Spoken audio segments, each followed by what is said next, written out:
passions like for you riding? Yeah, the riding bit, people say, oh, why would you go back after? The horse didn't throw me off. No. It was a pure freak accident. The horse being poorly and couldn't hold himself, and we didn't know anything about it.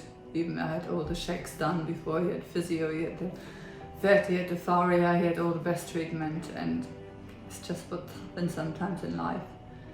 And yeah, it's just sort of getting on with doing the things, and whoever says, don't, the horses gave me so much.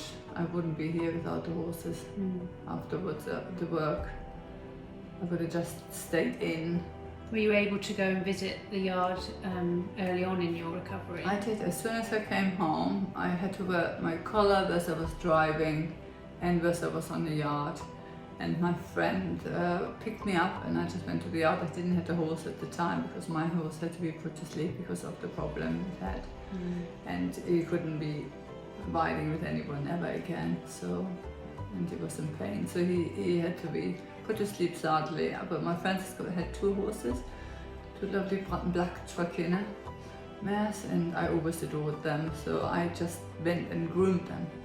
And that was just putting the brush across them, just to get in that movement. That was really hard with my muscles, and and that's all I could do. They just stood there, and I went there a couple of times a week out of the house, and they had to bring me back because I didn't have my driving license back by that time. I had to wait till my collar comes off before I could have my driving license back.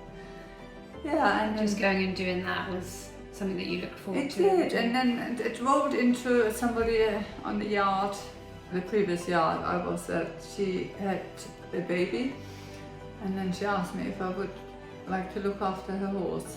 And I've done a lot of rehab with horses in the past, so she had a tendon injury, and I just done a bit of her, sort of, in the end I ended up every day looking after the horse every day. And then that sort of taught me I'm ready to go and have my own purpose. horse. The riding I started on the mechanical horse. And that was at Balanced Rider. I don't know if you've ever heard about it in Southampton. They just have a really, really fancy electronic horse with loads and lots of sensors on. They do a complete printout, what muscles you're using, what balance you've got. So I done that, and that was all perfect. So I knew I was safe sitting on a horse. And so I just had a bit of hacking with my friend's horse. How was that the first time you got back on? It was lovely, but I knew the horse very well because I'd ridden her before I had my accident. I completely trusted her. It was very big smiles all the way around. After all that time. It was, What are your hopes for the future in terms of riding? Riding, I've just done my first online competitions.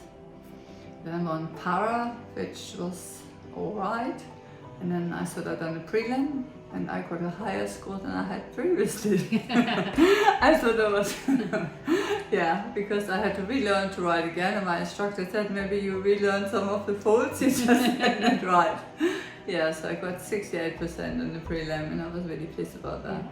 And that was with one really bad mistake. I actually repeated the movement, and then Speedy doesn't like poles, and we had to shorten the arena. And I don't know, he previously evented for 7 years, and he's very special sometimes. And I put cones out and I didn't go as near. So on the score sheet it said, didn't quite use the arena to the full length. So I lost a couple of points. So without that I would have even got over 70, so yeah. But amazing, considering they said you'd never walk again, so... Yeah, I know, it was good. Maybe you should send a video of you doing that to the doctors that said you'd never walk again. Yeah, no, they always look at me when I come in there. Oh, look at you now. I said, yeah. Yeah, exactly. Who would have thought? No. I think they have to be, kept saying you don't want to put false hope, but sometimes you have to have there's false hope, putting up hope, and then there's crushing any kind of hope, isn't it? You have to have a good level. Lucky for you that you had that determination. No, I think that's my German side coming through. Stubbornness, I think. Yeah, I think so too.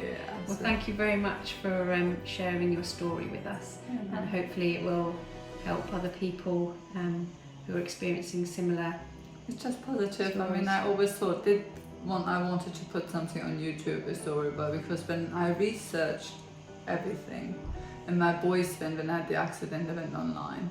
It's all very negative, all very wheelchair Yeah. for the rest of your life, and no movement. There was no hope whatsoever. So I thought, well, Which is what we're hoping, is we can put that positive story message out there. it's not to walk in the park. No, It's hard still work. hard. It's still hard to cope with it. It's still frustrating. But And you need a support network as well.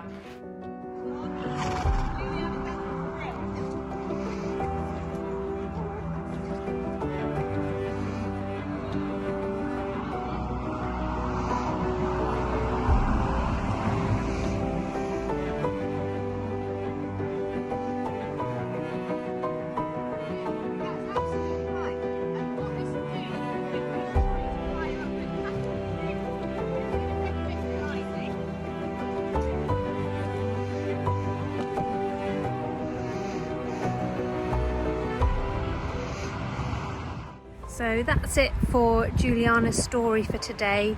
I hope you've enjoyed it and found her as inspirational and amazing as I do.